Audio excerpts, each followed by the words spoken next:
So, good evening, everybody, and welcome to the beautiful city of Luxembourg City, the capital, imaginatively named, where tonight, for the first time ever in the capital, but the third time on Luxembourgeois soil, we are hosting an opening ceremony, a tradition that started here in Luxembourg in the year 10. I was there back then, and 8 years later, here I am. I'm, of course, Anna, and it is my absolute delight to be hosting the opening ceremony for the fourth time in 9 years. That's insane. I hope you're not getting tired of me.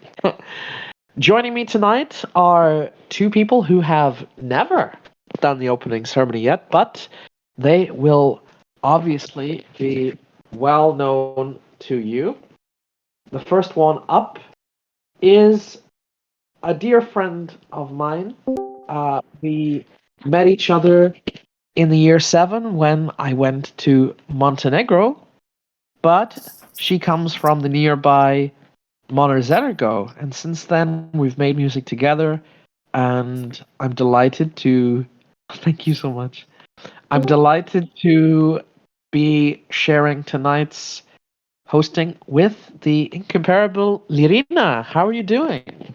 Good evening, Europe. Good evening, everyone. I'm doing amazing. I hope you're doing amazing as well. I'm so excited to finally be involved with some hosting. It's going to be amazing. I hope everyone's ready because you are not ready, actually. And also joining us tonight for the first time ever, she came close to securing the gold for Luxembourg in the year 13. Ever since then, she has been one of the key creative forces behind this delegation, and in fact, this year has stepped up from the deputy period to uh, the main artistic director of the Luxembourgeois delegation. We're talking, of course, about Yolanda from Geld. So, hi Yolanda, how's it going? Hello, it's going great. Thank you. How do you feel? How do you feel about hosting for the first time an opening ceremony? It's crazy. I didn't think I'd actually be able to do this. Especially Oh, because why yeah, did you think that? because like it's like I don't know. I really just thought that there was like I didn't think I'd ever even become part of the delegation. I thought representing Luxembourg I thought was all I'd be able to do. But here I am. Well, well, girl, you should have believed in yourself as much as we believed in you all of these years. We knew that you would always be a fundamental part of this delegation. So, Oh, congratulations. thank you. So, and then of course, I guess I should put my photo too. I am here. Here we go. Mother's hosting. There we go. So, there we go. So let's begin with tonight's show, and we are starting off with Greece, I believe. Uh, so wait, we need to decide who is interviewing whom, but I will take this first one, I guess. Mhm. So, Greece this year is represented by a returning artist. Her name is Aura Maria.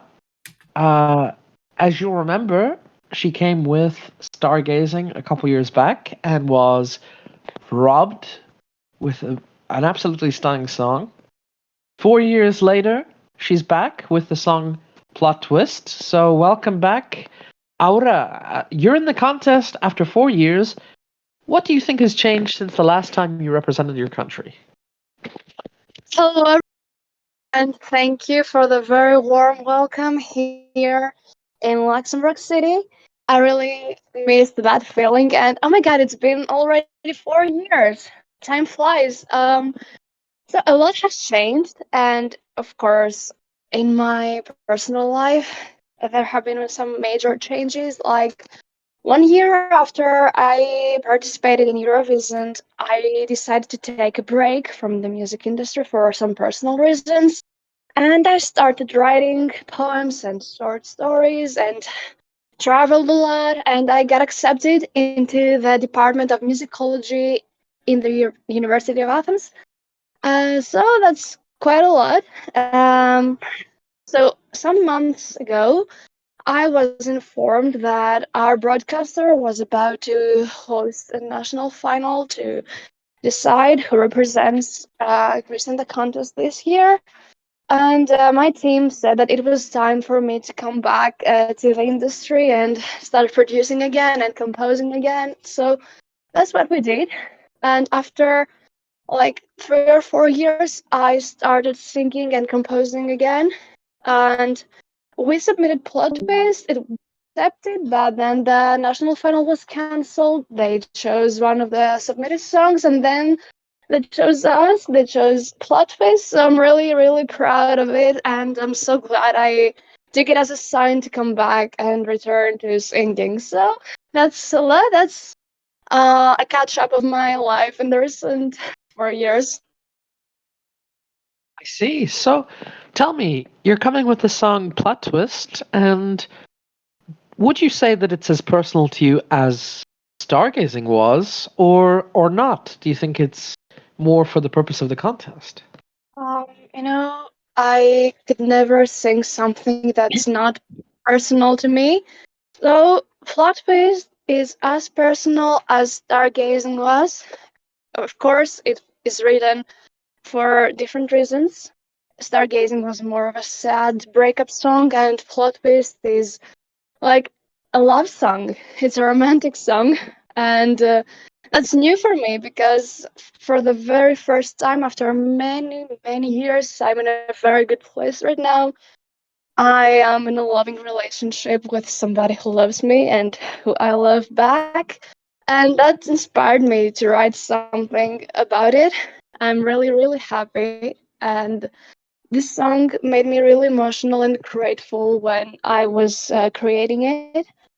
So it might not be as sad and as moving, let's say, as my previous entry, but it is happy, it is romantic, and it's soothing. And of course, it's something that I'm really, really proud of. So, yes, I'm singing about a romantic story this time, and I did a little research myself. And it seems that Greece hasn't sent a romantic song since Eurovision 7. So that's kind of a plot twist. I'm happy about it. You will see. Hopefully, you will be able to listen to it soon, and I hope you like it. I'm sure we will. So, Aura, thank you so much, and I hope you have a great you. time here in Luxembourg City. Thank you very much. Good night. So, who have we got next? I believe. Let's see. Uh, Yolanda, you're gonna talk to the artist Yeah. from Northumbria, right? Yes, I will. So the artist representing Northumbria is Alia, and she's singing Blue Cap at Eurovision. Oh, yeah. And sorry, just a bit nervous. But hello, Alia. You here? So you're from Northumbria. How you doing? It's so nice to meet you. Yeah, nice to meet you too. So why have you brought Northumbrian folklore to Eurovision? And There's no point asking me. There's no point asking me that. You can ask my head of delegation that, because I haven't girl bossed that enough. Sadly, to be honest with you, I'm surprised that it hasn't come sooner. There's plenty of folklore from my country, and I've just to share the folklore of blue caps from my region. Some tiny wee blue fairies that turn dust into gold, you know. Shame they're not real. Because Northumbria would have had a much bigger budget than this. I didn't even finish the question. Anyways, I tried to write the song in New English, but there wasn't any Duolingo course to it, so I had to settle with Icelandic. I swear to God, if that stupid green owl doesn't add Old English, I might just throw one of the lost penguins off a cliff. What?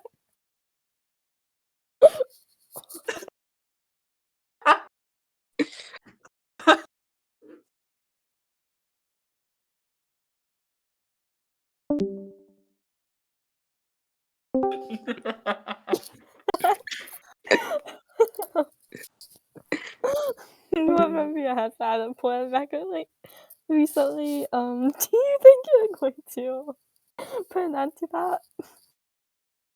Put an end to their record? Well, I wish you didn't mention that. Kidding. Love you, really. Well, once again, I didn't have control of past entries, so stop asking me these questions. Thank you. Well, I do hope I break that streak because I want to be in the final. Who doesn't? The only streak I don't want to break this week is my Duolingo streak. I'm on a, hold on, let me check my phone, 143-day streak. Yeah. Back to the quest I'm on. Yes. I hope that I'll break that streak and also to do it with Northumbrian folklore. That would absolutely be something for the Craig, of course. Thank you. That's the point of the opening ceremony, but okay. So, Wow, yeah. that was beautiful. Wow. Right, we're sorry, I have to compose myself after that enlightening interview from Northumbria. But we move not so far, for in the same corner of the European map, we are going to the beautiful country of the Norman lands, which are this year being represented by. No, we're not going to the Norman lands. I lied. I'm just keeping you guys on your toes. We're going to a different corner of Europe. We're going to the beautiful country of Bulgaria, which this year is represented by Yana Stajkova with the song Rush. Hello, Yana. Are you here with us? Yes, hello everyone. Amazing. Lovely to see you. So, my first question for you is, could you tell us a little bit more about yourself? Oh, well, what exactly can I say about myself? I am a third year student of Musical Academy of Sofia and a perfectionist. You can find signs of my perfectionism everywhere, in how I study, in how I perform, and so many other things. Which is why I am considered by quite a lot of my fellow students as an overachiever. As if I take more responsibilities that I can handle. I hope I handle them well, though, no matter how much there are. And Eurovision certainly is one of my main responsibilities for this year. I've been taught to like the philosophy of do what you ought, come what may. And it makes sense because even at rather low points of your life, sometimes all you need is to start working and you will make progress this way. But when things don't go right, there must be a second philosophy, which I'm still thinking about. Amazing. Thank you for that. So, could you tell us a bit more about the message of your song? Sure. I wrote this song at the end of my most recent term when lots of important deadlines were coming up. I felt like I was studying all the time, pulled several all-nighters, studied in breaks between other mandatory activities and so on, just in order to not violate deadlines. And it's not like I only studied a few days before them. I do it on a regular basis. Well, it was worth it. I got perfect grades everywhere, but they're all was exhausting. This song was like my personal catharsis where I let my emotions flow and I embraced two sides of me, the one which is overwhelmed and the one which loves studying. The overwhelmed side complains about how deadlines press on me, how I feel like I need a rest. And the side that loves studying makes statements about how deadlines are necessary because if there are no deadlines, everyone will submit everything on the last day of the term. Poor professors, huh? Which side wins? Both. After the term ends, you get the rest you needed and you feel pleasure from learning something new this term. Fun fact. I almost named this song Deadline I Forgot, honoring the entry from Eurovisn't too. Amazing. Thank you so much, Yana. All the best to you. Good luck. Where Thank are we you. heading to next, Anna? Well, next up is indeed the Norman lands. We're crisscrossing across the entire continent tonight, I think. And tonight with us, we have the extreme privilege to be in the presence of Felicia Anastasia, who was one of the most anticipated acts in history, not just in Eurovision, but in humankind. So tell me, what was it like to win Norman Land's You Decide?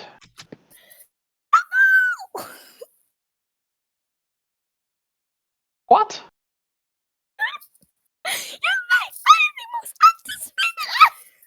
Did somebody let a mouse onto the stage? Yes, do we have an interpreter or something? Because I don't speak dog frequency. Like, I think you have to be a poodle to be able to hear what you're saying. What? Hello, I am Felicia Anastasia, the evil queen.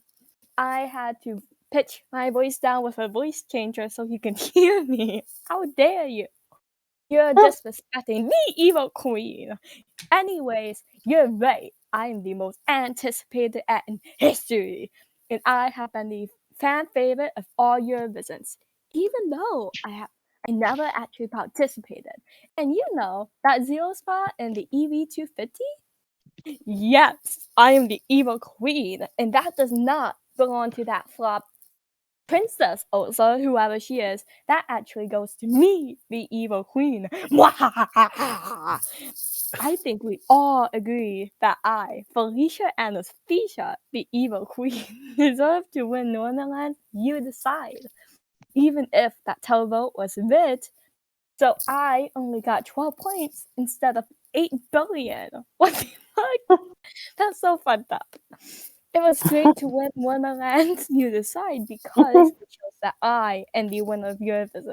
And that my win was already very deserved. Right, Anna? Oh, Right. absolutely. You know, No you're fucking definitely. true. Exactly. So tell me, the Uh, evil queen. no, I am not done yet. Of course, the evil queen was deserved, obviously, but it also shows that Jack Rose and Zeno, who produced and wrote 9 of my songs, has nothing on the evil queen. We had good staging. We had the most extravagant performance that was planned by me and my caveman friends during 28,796 BEV, where 5,000 to be upgraded to the entire Normanland's population for the live performance. We're being shipped in boxes right now, by the way. Were my servants and choir, and I turned them into mind-controlled statues or whatevs, and whatever. Of course, my lovely, amazing son Jack Rose is helping me for my performance. Go on. Now.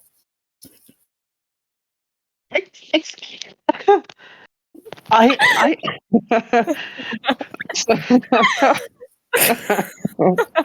so the evil queen is the most iconic and beautiful queen to ever walk the planet ever.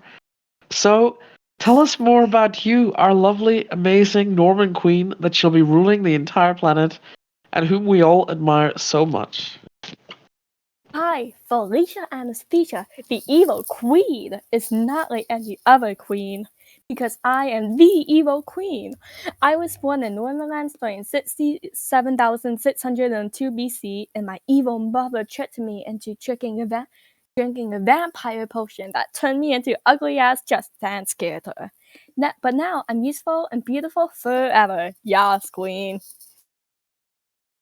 That's your evil sister exiled and banished the evil queen to a random iceberg in Antarctica that made the Titanic crash. And that iceberg taught me that I am the evil queen when I stood on the living and speaking iceberg, and it told me how to slay. It gave me a prophecy that I am the chosen one to create the slaveful Northern nation and rule it. It told me I would also support polyamorous relationships as per the lovely kosher cuisine that would compete in the 16th edition of Eurovisn't. And I would raise 50,000 men who will last on average 36 hours before they got bored. Fuck them. I became an anesthesiologist and gave my evil mother a heart transplant because her whole thought was why she was such an evil mother. But something ran through my blood during that surgery. I am the evil mother, along with the evil queen. Once my mother was too much of a old hag, I took over as the evil queen. Now 25, but actually turning 69,000 years old at the time, I became a married evil mother, the evil queen, and I had my lovely son Jack Rose Anesthesia. He used to dance in his room very loudly, so our mansion would creak because he is an ugly ass Just Dance character, too, and a million times more ugly than I am. And that's how my song is inspired, because I would magically appear and on all 10,000 mirrors there and manically laugh and say, I am the evil queen. That gave him a lesson not to mess with the evil queen. Marvelous evil queen, Mother Felicia Anesthesia. I think there is a big emergency. Lady Marmalade has come to the opening ceremony. I think she wants to bury the chef's coat as the winner of Eurovisn't, representing the Norman land. What? No, nothing will interrupt my moment. I am the evil queen. You are only featuring nothing is the evil queen. Wait! Jack Rose has nothing on me. I am the evil queen. Jack Rose has nothing on me. I am the evil queen. That's what my Yes, song Mother. is about. I am the Wow. the evil queen. Now we need to stop Lady Marmalade because I decided my opening ceremony interview is over. Can't wait to win your visit. Bye, fuckers. Bye, Adam. Bye. Wow. That was an experience. Ooh. Ooh. So, that was interesting. Let's I move am on. not done. Give me a round of applause. She's still here.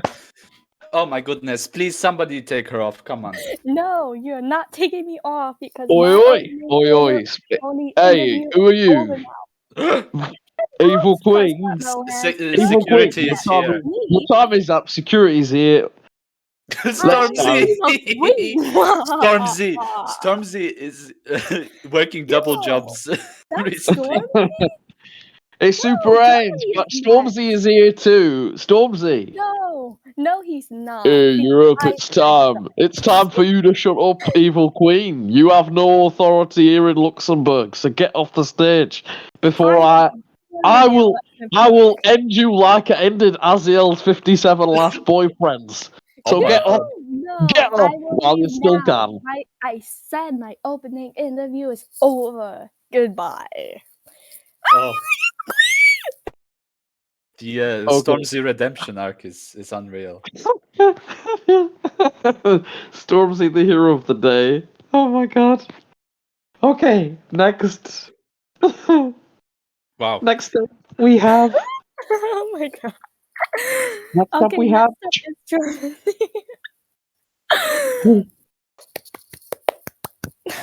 Whoa. Okay, so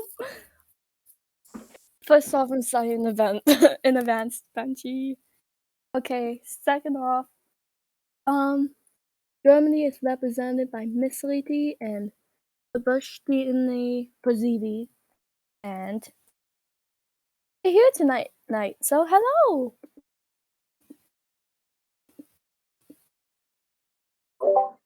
Hello, everybody. Hello. So, sorry. So, what was the inspiration to make the song?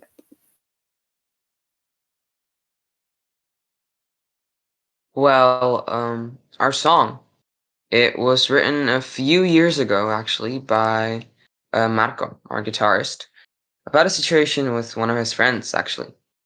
They were very close, but slowly another friend started to join them, and the other two just grew closer and closer. And slowly they started telling him things to each other that they wouldn't tell to Marco, and he began wondering, do they even like me anymore? Do they trust me? It was really a horrible experience for him. He would hang out with them, third wheeling everything, and walk home crying. But despite all this, he could never address anything to them because of how close they were. So instead, he wrote it in a song. And it kind of just sat unused for years, but when we were approached for Flussfest, he brought it up and we thought, you know what? This is the perfect song that could resonate with so many people. So yeah, that was the inspiration for the song. Wow, that's beautiful. And your song is mostly in Serbian, an odd choice for a German representative, but there must be a reason behind it. What prompted that? And what made you decide to participate in Flusfest? Well, it's mostly because of Marco, as I said, who is the writer of the song. Because he was born and he grew up in Niš, Serbia. However, we as a band feel the need to celebrate our international heritage because there's six of us. Two are from Serbia, one is from Albion, and three of us are German, which is also why we felt like Germany would be the best country to try out for, you know?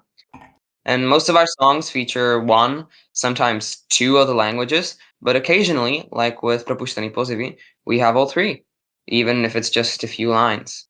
And we actually formed in Belgrade in Serbia, and that is where we're still based. And that meant that we were there during Eurovision 16, when it was, of course, hosted there. And while we were there, we just sort of saw the action, and we were very intrigued. And that was only boosted when the German delegation, who came across us during the contest, approached us to enter this edition of Flusfest, which of course we instantly accepted. Um, yeah.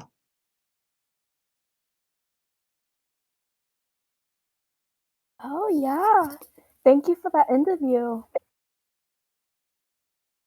Yes, thank you so much. Um, yeah, have a good night, Luxembourg. Yeah, we will. Thank you. So, who's next? Next, we move to a different area. We go to Riaz, which is being represented by Lily Baker with their song The Forgotten Ones. Hello, Lily. Are you with us? Hi, yes. Can you hear me all right? Yes, welcome. All right. So, my first question for you is, could you give us some insight on what your song is all about? Yes, so our song is pretty heavy this edition, and it covers the British rule over India and how that has done so much damage to the country that we're still feeling the damage almost 100 years later, as well as my grievances as a second generation immigrant raised in a Western country. And the name Forgotten Ones comes from how a lot of Indians across generations have distanced themselves from their ancestors and their culture so much as a way to assimilate that we have quite literally forgotten who our ancestors are. Now, the original name of my song was Shadows of Forgotten Ancestors, but someone stole that name before I could use it, so hence the name The Forgotten Ones. But anyway, one of the things that inspired this song was I was having lunch with my dad a few weeks ago. He came to visit Oz from Albion, and it was right after my grandfather died, so we were going through some of his old records.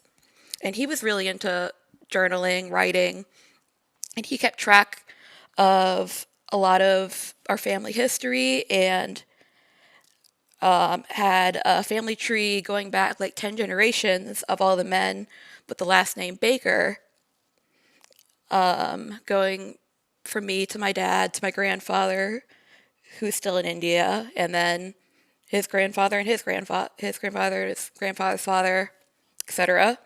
But you could only go back to around the 1700s, or to an English man named Charles Baker, and it didn't list the name of Charles Baker's wife, which is weird because every other man had their wife listed. And I asked my dad, "Do you know anything about this woman? Do you know, like, what was her name? Where'd she come from? What's her last name?" And my dad told me, "Well, we really don't know. He was only little when he moved to Albion, so he doesn't remember a lot, but from what he said, it seemed like they were kind of ashamed of her because she wasn't British and she had dark skin. So, yes, really, The Forgotten Ones is dedicated to her mostly and all those who came before her." That's a really lovely message. Can you hear me? Yes, I can Sorry. hear you.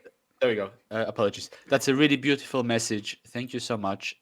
My next question for you is, what is your song about? Sorry, no. As a foreigner, what made you want to represent As at Eurovisn't? Well, Yas is such a diverse country, and I'm not the first foreigner to represent it. Back in Eurovisn't 14, we had some Ukrainians represent Yas, but I started living here about a year ago when I moved in with my girlfriend. We met when I was doing a study abroad trip a few years ago with my university, and now I live here, and Wyaz has been such a great, kind nation, and the people here are lovely, and I've been charting in a lot of Wyaz charts and seeing success I never saw back home. And when they approached me, the Wyaz delegation, of course I said yes. I've been wanting to put my message out here for years. That's great to hear. Thank you so much for sharing your story. I wish you the best of luck. And we now move on. Where do we go next, Anna? Oh, next up we have Scotland. And Scotland here is represented by the dynamic duo of Beth and Julia with the song Why Can't We Escape? So, Beth, Julia, how did you two meet? And why did you decide to sing together for the national final? Well, I was spending a day trip in Scotland when I decided to try out for an open mic night at a bar, and that's where I met Beth, who was also singing there. Julia asked me if she could sing together for a song for me. So we did, and Real Lazy Voices sounded great together. That's when we decided to become a personal singing duo to make some more money for your families. We also decided to try out for the Scottish national final because it could help us get out there and didn't expect to win. So we're grateful for that. Wow, okay. Tell me, what is your song about, and what should we expect from your performance? It's an ode to motherhood and a bid for a little bit. Just said moms are cool. We love very metal. We love it since there was 10 years. So we decided to make a metal song where we rant about how nobody appreciates the work we do for your families. Being a mother is awfully hard work. Between all the pressure and stress that our husbands and our kids put on us, we just need some time off and to escape, but it feels like we'll never be able to get it. If we could leave our husbands behind and escape to Paducah, it would be amazing. We hope that the message of our song resonates with mothers and metalheads everywhere. Thank you. Thank you so much. Our pleasure. Yeah, we hope you have a great time here in Luxembourg. So thank you so much. Next up, we're moving to Slovakia, right?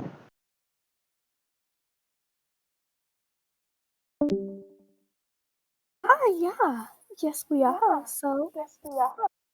So it's time for Anthem. And they won the famous Soundwave.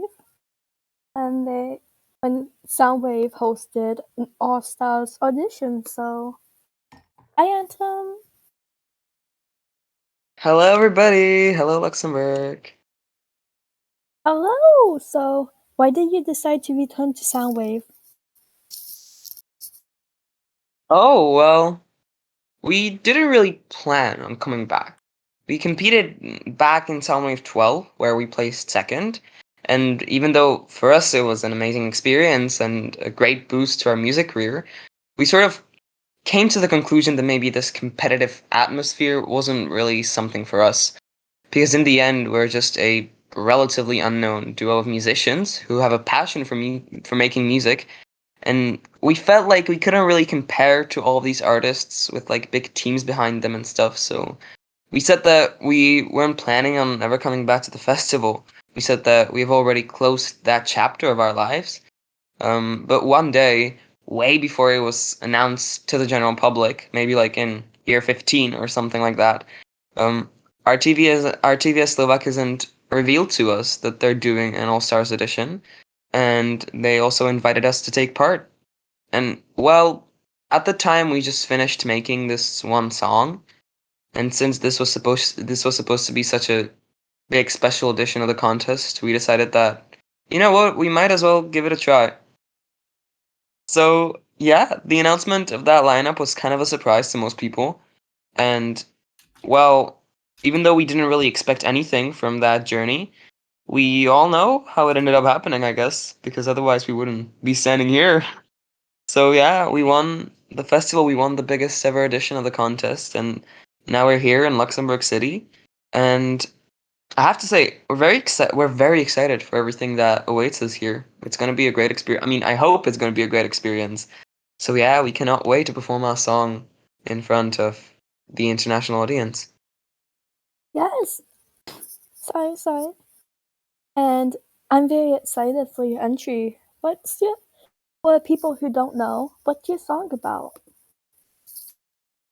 Well, our song is titled Before, and the song is basically about falling in love with someone you've known for like a really long time, but not saying anything, being too afraid of confessing your feelings to them because you're sort of afraid of rejection and afraid of destroying the friendship and the relationship that you might have had together.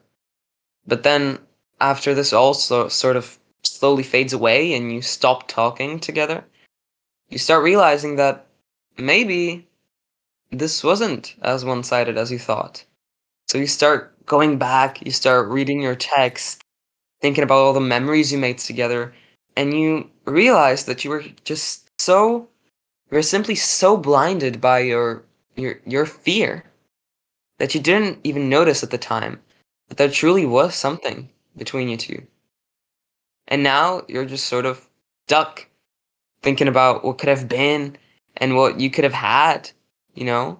But already it is too late for that because there's no way to go back to the past and fix your past mistakes. There's no way to go back to how things were before. And that's the song.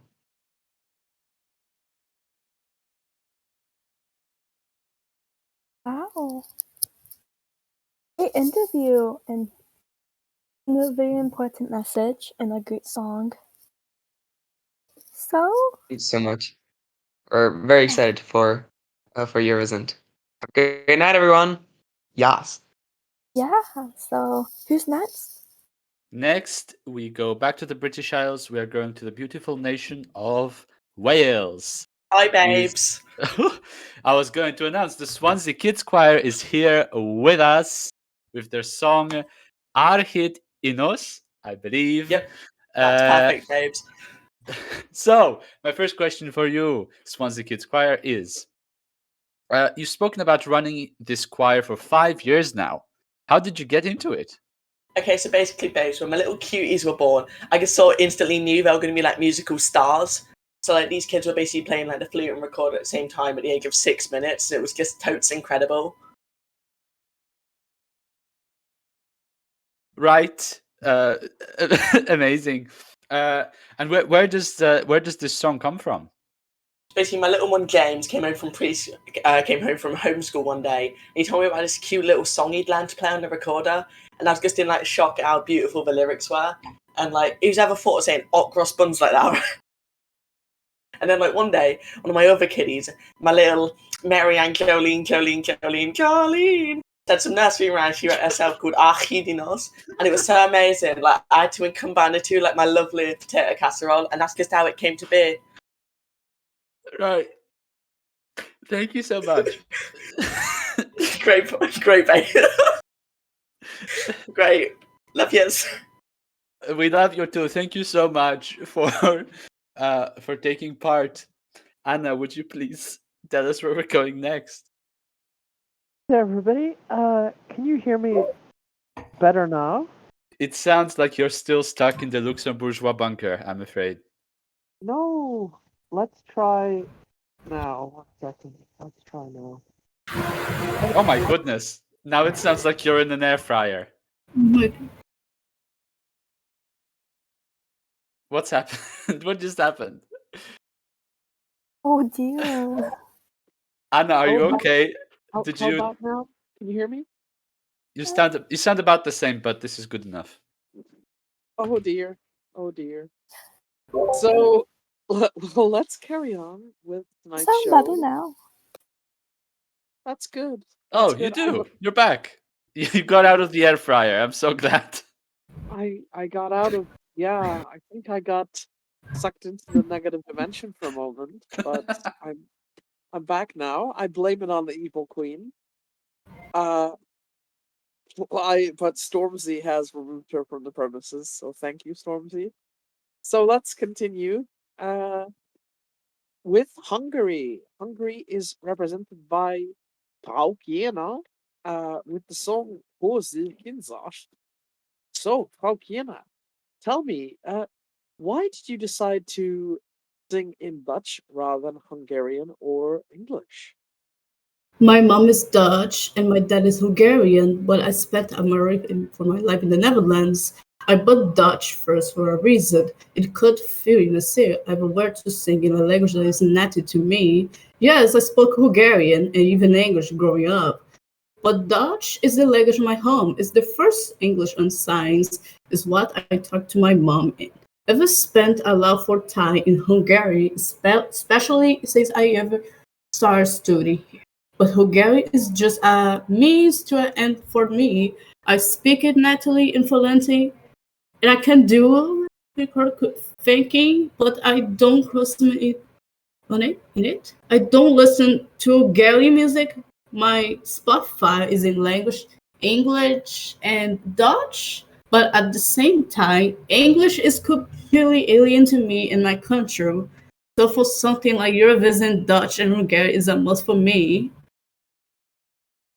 Tell me, can you tell us a little bit about the meaning of your song? He says is about a boyfriend I have in my last 2 years of secondary school. It was catchy, almost. He was sweet and caring in the beginning as time went when he showed how control and next nurses he can be. Glass lighting, manipulation, the works. We dated for 2 years. Then one I had for when he tried to break into my email, changing my passwords, blocking him and his mom whenever they get more aggressive. Sir in Hans als je dit ziet. Thank you so much, Frau Kina, for that informative interview, and good luck here in Luxembourg. So let's move on to the next country, which I believe is Finland. Hello. Hello. So Finland is being represented by Tangians. Tangents. Tangians. Okay. And this question goes to Matthias. What are the origins of your band and how do you get together? So yeah, by looking at us, all from 5 very different countries, we did end up meeting and forming through very unlikely circumstances. Um, so if you remember Exa from the Eurovisn't One national final, those guys, they're just, I guess, one of the biggest Finnish metal bands in the world, and we all met outside one of their concerts, basically. Um, so we were all queuing up outside the arena when people saw the security guards checking our tickets, and they were acting suspiciously more hostile to people who looked obviously like had come from abroad. One of these altercations even resulted in a fight, and from then on, the violence just brewed and people started protesting. And after all, X's fan base are extremely international, and even in a Finnish tour, they get people like us, not me because I am from Finland myself, but everyone else, just traveling from across the world to see them. And so yeah, we all individually played roles in the protests, in marching and chanting, and just by chance met each other and realized we had a shared passion for channeling our anger at the world through music and crying out for justice. So yeah, after the concert, we kept in touch on social media, planning how we could form a band, and met in person again shortly after the Eurovision 15 grand final. And it was just by chance, but that time the success of Techo had left such a massive impact on the Finnish public, and we realised that Eurovision could be a vehicle for us to share our message too. So yeah, we all met in the forest for a walk, and as soon as we got along well, the me as the producer and main kind of songwriter of the band, the four chord motif for our song this edition, Control, just immediately jumped into my head, and yeah, that's what you're going to hear for our entry. Oh, so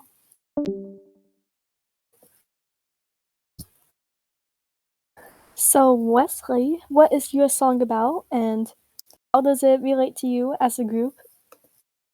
So our song explores the idea of taking back control, and this could apply to all sorts of contexts. Our 5 individual backgrounds from our own countries involving conflict, which you can learn more about in our Eurovision sheet, which should hopefully be up soon, all played such a massive part in shaping our lives and who we are today and growing up.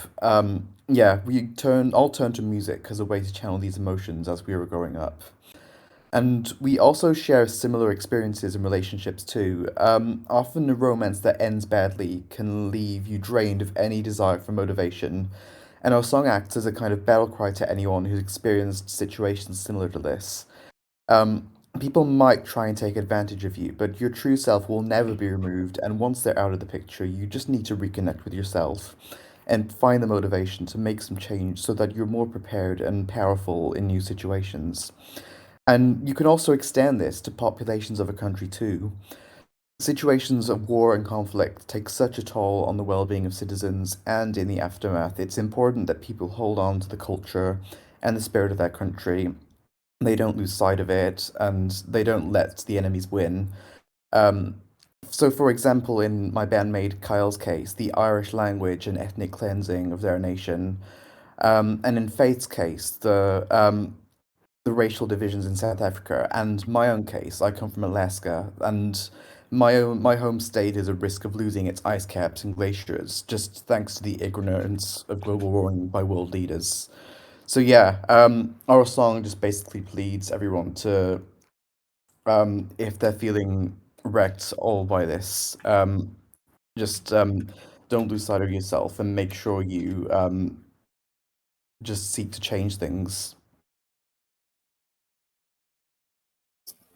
Yes, you're so right. That's a great concept, and I'm very excited for your song to premiere after the opening ceremony and Miss Caloria's premiere. So, Thank you so what's much. We're next? so excited.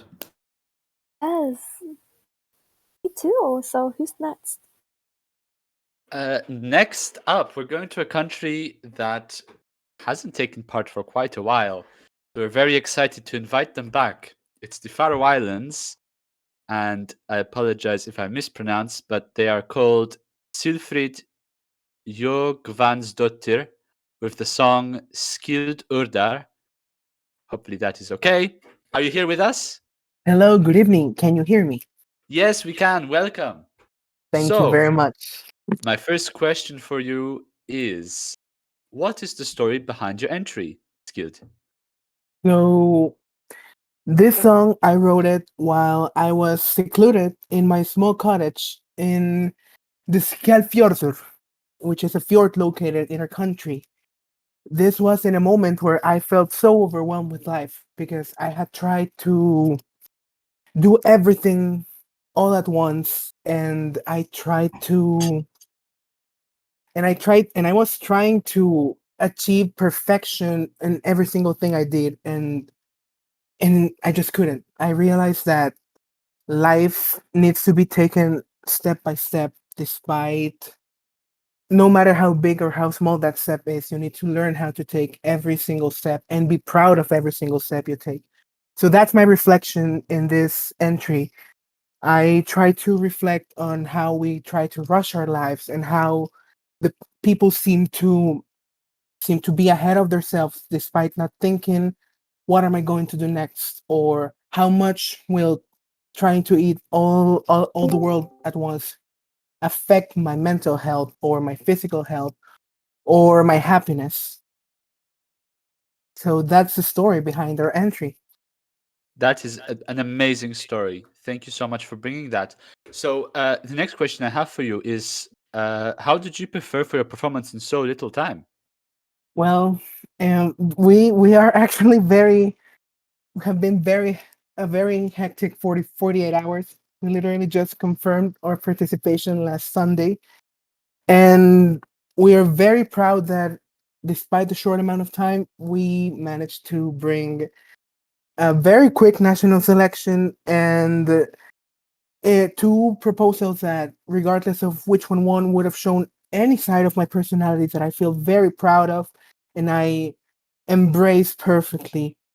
And then I have been working with almost no breaks to ensure that we bring a product that, despite the result we obtain here, will make the Faroese people proud and will revive the flame for Eurovisn't in the Faroe Islands that we hope continues and it just keeps on growing. Thank you so much. We're so happy to have you here. Once Thank you again, very thank much. you. Thank you Good for luck. having us and enjoy the rest of the evening. Thank you very much. Where do we go to next, Anna? Well, up next, we're going to a powerhouse, really, and somebody who has had their All Stars edition this year. We're talking about Doveland, and the victor of that edition was Genia, who's coming with a very intriguing song, Non Existent. So, Genia, welcome to Luxembourg. Tell Yes, us, hello. hi.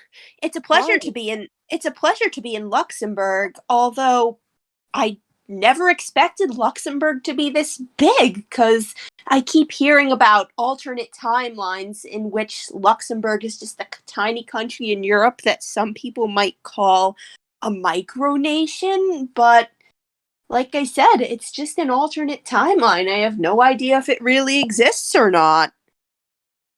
Oh my, oh my God. Well, it sounds very, very crazy to me because, as we all know here, uh, you, it's one of the biggest countries in the world, stretching from the Caribbean to the edge of Siberia to Macau. So I don't know what's up with this other dimension, but anyway, we're so happy to have you here. Could you tell us a little bit more about uh who you are as an artist?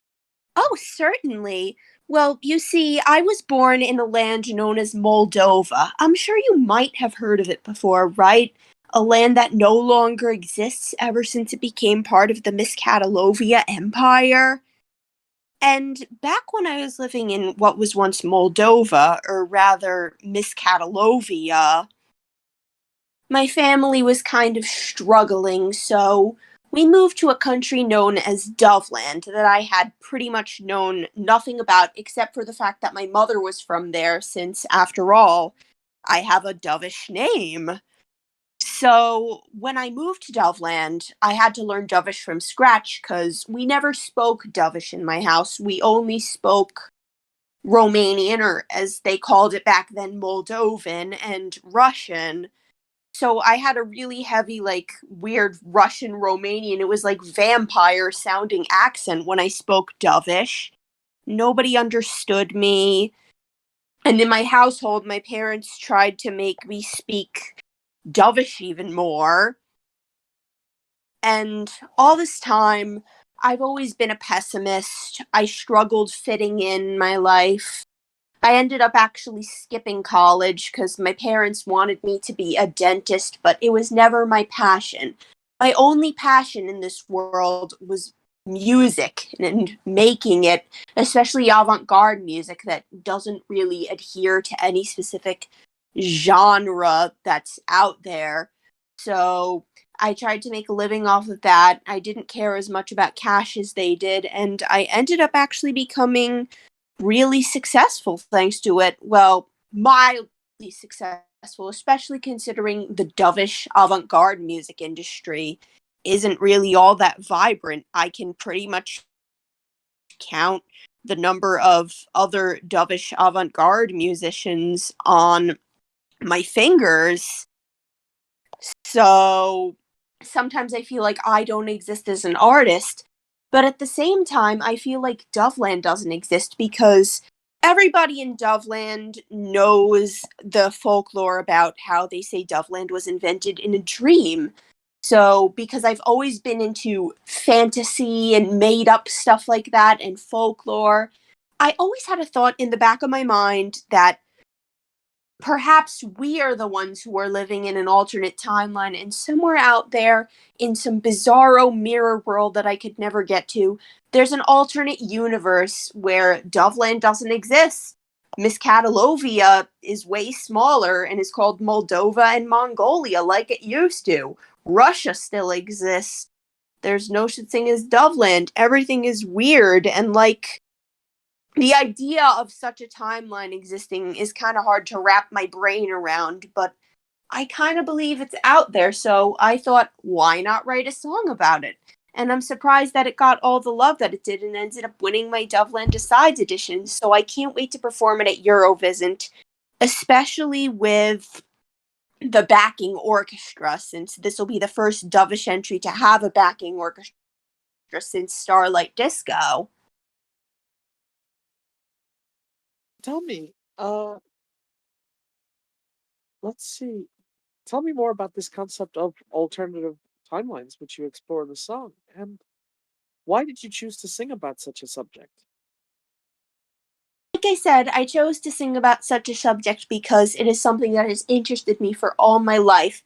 I'm not the kind of artist who writes songs just for the purpose of succeeding in song contests. I'm the kind of artist who likes to make sure that every song I sing is personal to me.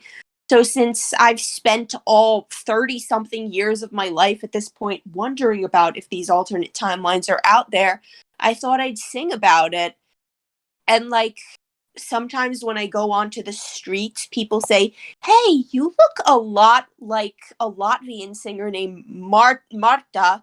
But when I go to Latvia and I ask people, "Hey, does anybody know a singer named Marta?" They say, "Who are you talking about? You're crazy. I'm sure there are singers named Marta out there, but there's no wildly famous one like this one you speak of." And other times, when I try to tell people, "Hey, I'm from Doveland, I speak Dovish," they say, "Do you mean Dublin, like Ireland? Can you speak Irish for me?" And like, I don't know a word of Dovish, not Dovish.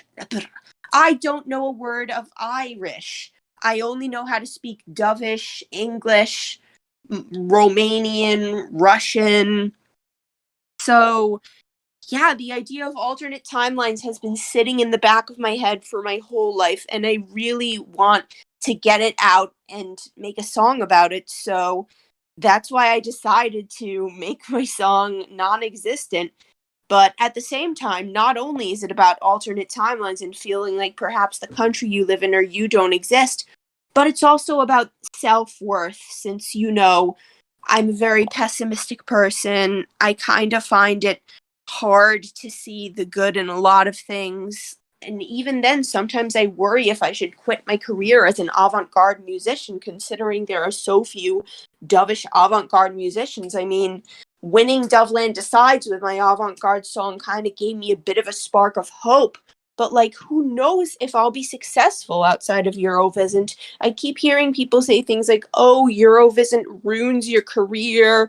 You'll just be famous for Eurovisn't. You'll never be able to make it in the mainstream. So it kind of makes me doubtful. So, yeah, the main theme of this song is doubt. Doubting existence of both your passion and your country. So I really hope that you enjoy Non-Existent. I really think that it's something unique that Doveland has never brought to the Eurovision stage before, but it's still a very genuine entry, and I'm looking so forward to performing it tomorrow. Thank you so much for your time, and I've been loving my stay in this macro nation known as Luxembourg. It would be a shame if an alternate universe existed where Luxembourg isn't as big or as beautiful as it is right now. Thank you. Thank you so much to Xenia, and good luck here in Luxembourg. So, which is obviously a huge country. So, let's move on to the Netherlands. So the Netherlands will be represented by the Nepo babies. Nepo So why- babies, I think. Yeah. So Can you hear me? yes, we can hear. Okay. Why are you called Nepo babies? Do you know what a Nepo baby is? No, I did not. Well, neither did we, but we just thought it sounded good. So we only looked up what it meant after we already decided it was going to be our name. But if you want to know, it's actually a successful child of a celebrity, and they have basically it said they have success because of their family connections. Oh, oh, that's interesting. So, what's your song about?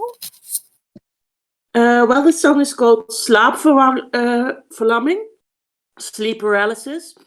I read a piece about it, and that made quite an impression. When you suffer from sleep paralysis, you are unable to move your body, yet you feel awake and are aware of this loss of muscle control. You can also have hallucinations, like the perception of a dangerous person or presence in the room, or chest pressure hallucinations that can incite a feeling of suffocation, or you can have out-of-body sensations. And somehow my mind made a link to the movie The Wizard of Oz, and then I started mixing things up. But although I want people to make up their own mind about what the song is about, it was written with a certain idea in mind. It speaks about the feeling of being a total stranger in one's own home, body, and life. And The Wizard of Oz references represent the feeling of being completely lost and recognizing nothing in the world around you.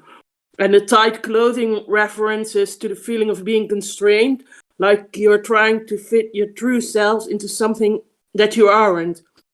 And the tapping of the heel symbolizes not being able to wake up. And that no matter how hard you try, you will never be able to fit in the world around you. So basically, the idea was that when we are young, we're being conditioned to be a certain way, act a certain way, and feel a certain way. like wanting to be like your parents, boy meets girl, get married, have kids. But then at a certain point, some of us find out that is not who we are.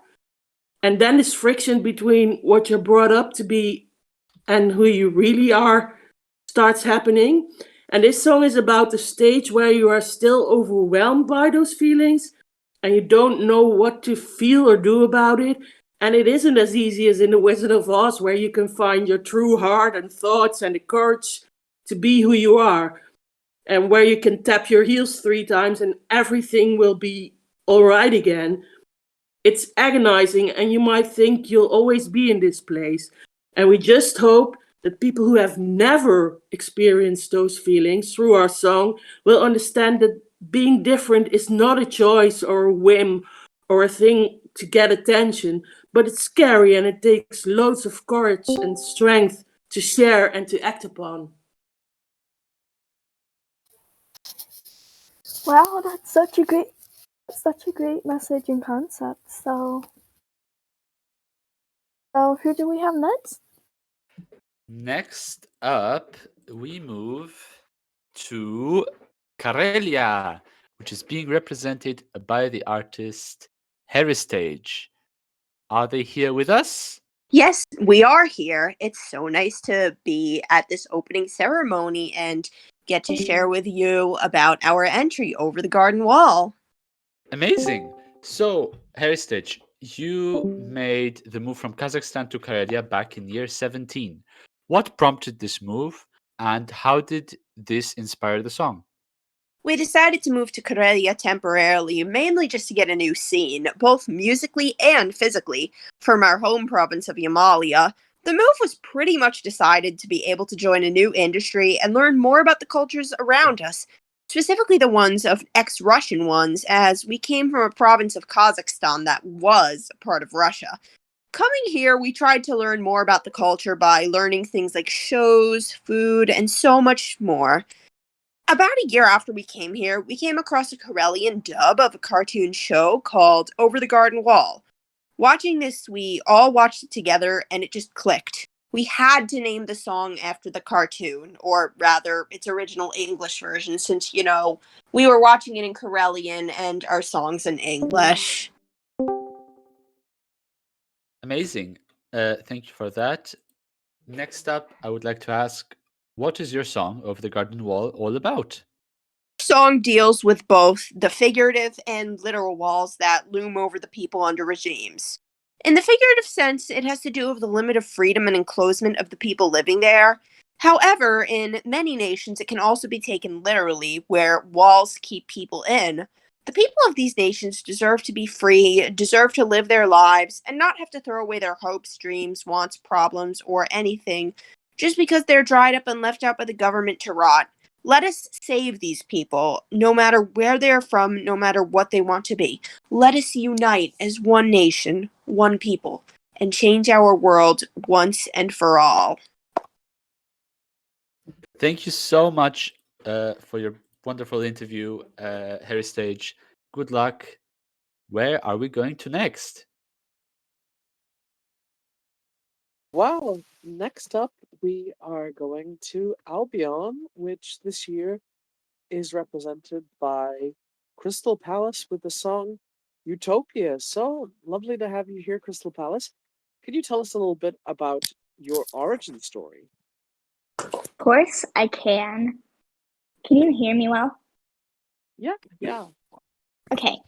So, Crystal Palace is the music project of me, Lauren. Yeah. Crystal Palace is the music project of me, Lauren, and my girlfriend, Olivia. We met 6 years ago, in the year 12, back when Albion was Mercia. Remember when? At a very fun at a very fun party.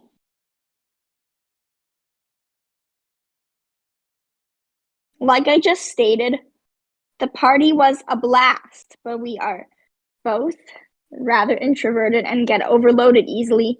So after our 45 minutes of fun, we just started to stay away from the party. We saw each other standing along the sides in our beautiful dresses, so we talked to each other and soon became besties.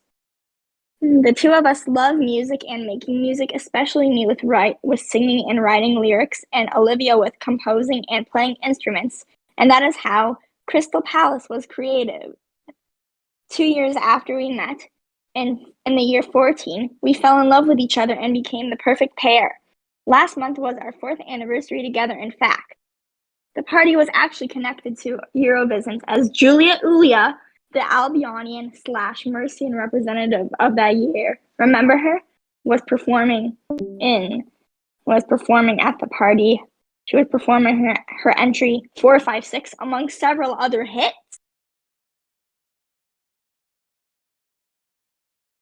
Oh, And that is all for this question.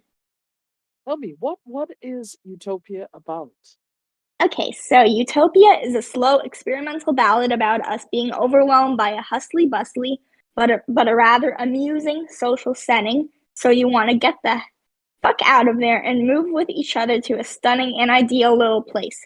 A utopia, no matter how far it is or what mode of transportation is required. And we celebrate and have our own unique ideas of fun, no matter if it's quietly enveloped in darkness or decorated with garish lights.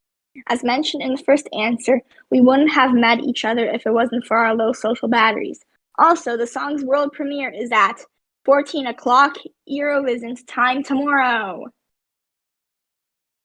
Well, we cannot wait to hear your song. We're sure that it's going to be a slay. So, Crystal Palace, thank you so much, and we hope you have a great time here in Luxembourg.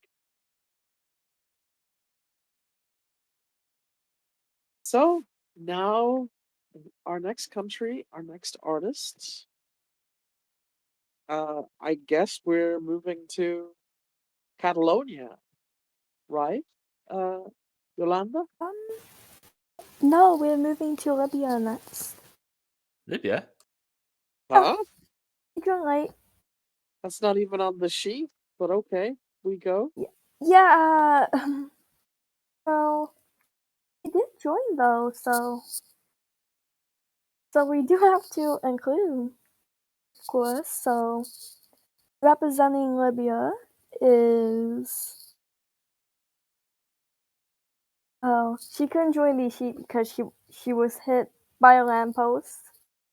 Oh dear. Here, But she's here. my name is Noemna, and I'll be representing my country, Libya, with my song Bayed Tisea. Yes. Wait 1 second. I'm fine, thank you. I hit a lamppost, but it was just something that a little ice pack could fix. Just a little hit, but I'm okay. Sure? Are you sure? Yes, I'm fine. Hold on a second. I just need to take a little break. I need to take a sip of water, and then I'll be ready to go on with answering my questions. Thank you. Yes, take your time. Yes, do have a very nice long sip of water. Yes, I do. I need to drink the water, and like I said, hit my head on the lamppost, but I'm hanging in there. Of course. Yes. Okay, so are you ready? I'm ready. Thank you very much. Yeah, so why do you join in Libya too? I was more of an underground artist before I decided to participate in Maharaja in Libya. I thought a participation would boost my career in Libya and even a possible participation in EV. I was elated when the score was announced and I won 2 points ahead of Found in London. So I'm really happy to be representing Libya with my song Bayed Tisea. Why did you stop making music? I started making music when I was 15. I sometimes made some instrumentals out of pure boredom. I only really got into making music when I was 18. Since then, I released multiple songs, some of which got featured on the top 100. Oh yes, that's cool. And what's your favorite breed of cat? Oh, is your favorite cat breed? My favorite breed of cat is Siamese cat. Aw, that's cute. That is Well, very thank you cute. for this interview. So, who's next? Next up, are we going to our favorite neighbor, or are we not going to our favorite neighbor just yet?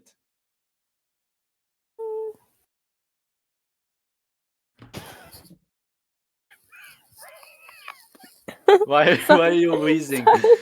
No, are we going to Lithuania? Are we going to Lithuania? We're going to Catalonia. We're going to Catalonia. That is not Lithuania. They are a great neighbor to many countries, but not as many as Lithuania. We're going to Catalonia, who is being represented by none other than their head of state, Madam President Agata Escaler, with the song PSA. Are you here with us? Yes, good evening, Luxembourg. Good evening, everyone. Good evening. So, before, what led to your participation? Didn't you ever think you would be in Eurovisn't? Well, first of all, I have to say thank you for hosting this opening ceremony and this Eurovisn't. I have to say Luxembourg is a dear friend of Catalonia, and in the name of my country, we are really proud of you. Thank you. And to answer, of course, I used to sing a little. I took singing classes when I was a young girl. But really quickly, I took on serious studies, and that required a lot of work, of time, and energy. And I really didn't have time to entertain this love of music that I have. So, and on how I got to Eurovisn't, for some context, only a few days ago I was elected among the socialist candidates as the new Catalan president. This truly is an honor because it's a dream of mine, and it was really unexpected to my point of view. For a child of a poor village of Catalonia like me to become the face of my country feels surreal. But as I took power, I thought I should make some big, shocking decisions because, the people are expecting change. And that disappointed them, and it's been a few days of intense riots in the streets of Catalonia, where folks are expressing their anger. And I don't know if I'm wrong, but I know I should listen to them because they've elected me, and yeah, that's what democracy asked me to do. So as the chaos went down, I went to see one of our public broadcasters and asked them to make a big political move, change all the EU plans for the year, and have me instead with an official national message. And I love Eurovisn't. I always watch the show and I consider it to be a staple of Catalan entertainment. And I know that by doing this, I will be heard by the Catalan people. And the nation will know what I have to say. Something that this contest has proved is that music can speak to an audience sometimes better than words. So that's what I wanted to use here. Wow, what an important and powerful message. I hope they get what you're trying to say. So, what is the message you're giving to your nation with the song PSA? So PSA is a song I felt the need to address to my people, but also it finds its resonance everywhere in Europe. I wanted to portray the true love I have for Catalonia and the Catalan people, because the reason I got into politics was for this, because I wanted to make Catalonia shine as much as it deserves to. And I wanted to say how it breaks my heart that it seems like I'm failing it right now. And surprisingly enough, I'm being really vulnerable in this song and showing that I care and I want to make sure things will get better. Once you get power, sorry. But what I'm showing here is that politics are rough. It's a tough place to be in. It's a community where you're in competition with everyone, and where power is your ultimate goal in a really overwhelming and toxic way, really. And once you get power, you realize that what populism really is, because making promises is easy, but not executing them is even easier. Power is not something everyone can handle. And this song is about how politics and elections are important, and you people should always consider our votes in really deep ways, because the person you elect has power that they often can't be prepared to have. So right now as the president, I'm kind of desperate seeing how folks are angry at me when I really try to do my best. But, I know I've been trapped in this politician factory. And I wonder I think that my fights don't even matter anymore. My values don't even matter. I just want my people to know that politics are ugly. And I might deserve what's happening right now. But I'm trying my best. No matter what that really means. And I think that is a public service announcement that should deserve to be said. Thank you so much, Madam President. I think that is a very important message that a lot of heads of countries around Europe will get. So thank you so much for taking part. Best of luck to you. Where are we heading to next? So next up, we have everybody's favorite neighbor. We're talking, of course, about Lithuania, and they had Project Lietuva this year. It was a very eclectic edition, and the winner was Serendipity with the song The Weak Spot. So, welcome to Luxembourg Serendipity. How does it feel that your song has now gone viral worldwide? Hello, this is Serendipity. So, my song getting viral has made me feel in many different ways, but I think I'm very grateful because I put my song in Project Lietuva as a joke. Like it was a total joke at the start. And I thought it was like crazy, like the aliens, this stuff, you know. But the thing is that now my song has gone viral in many countries, and I feel very grateful of this opportunity. That I'm very happy that people appreciate my song. And winning Project Lietuva was a dream for me. I beat many legends, and now I'm going to take the joke to the best part of it. And maybe get that first win for Lithuania.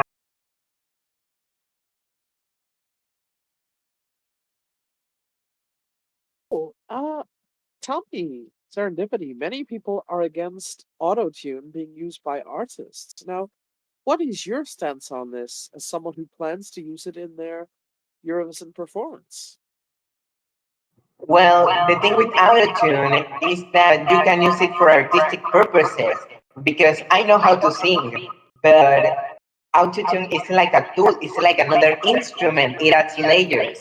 My song, it's a very futuristic style song because the thing is about aliens. I want people to imagine this scenario, this crazy scenario where people are attacked by aliens and they discover our weak spots. That is, climate change or addiction to technology. So I want everyone to get this message, get immersed in the experience, in the alien invasion, and of course, autotune is just a way to help me with that. I'm not using it to correct my singing because I'm a very good singer. And look, you see that C word right there? If I fell into that C word, I would still sing beautifully, even with autotune. Like something like the I fell into the C word. Oh, okay, let me get out. I I cannot get out. Oh no! No! Oh no! No, I cannot get out. Serendipity. Ooh, please help. Yes. Uh, I Yeah. hope you I need some help to leave. Please. I really hope I so. grabbed Shania's hand, okay? He told Thank you so much. I will go to the hospital now because I think I'm very hurt. But thank you so much for supporting Serendipity, for listening in your TikToks. And much love. See you in semifinal one. Kisses. Achoo. Ooh. Okay. So, well, that was an experience. I hope Serendipity will get all the help they need.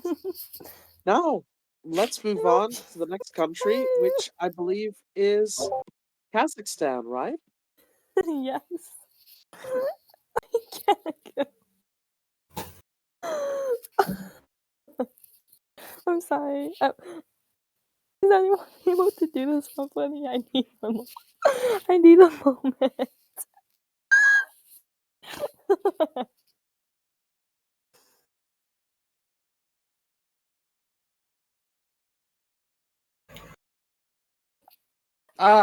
So now we'll be moving to Kazakhstan, the beautiful nation in Central Asia, which is represented by Karin with the song In Your Dreams. Hello, Karin, are you here with us?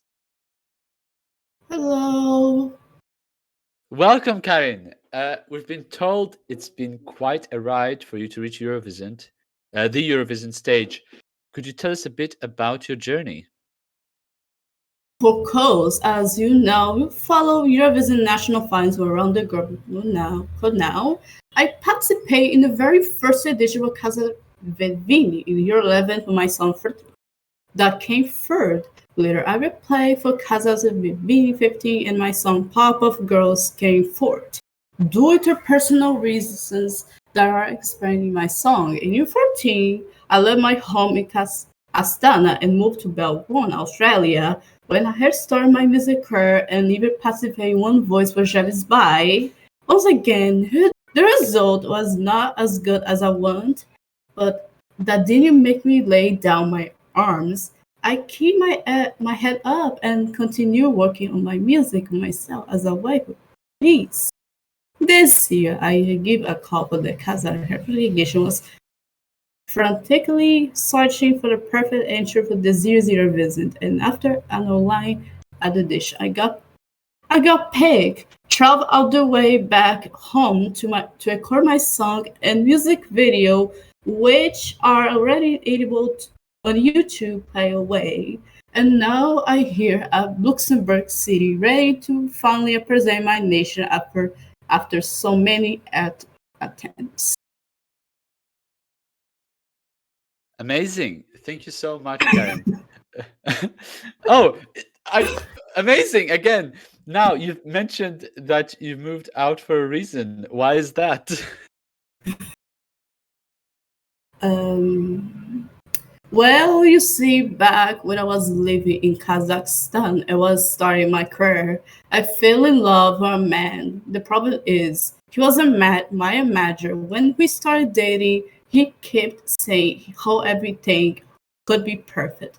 And he lay together as a people. And unfortunately, I listened to him. Shortly after moving in, he started to change.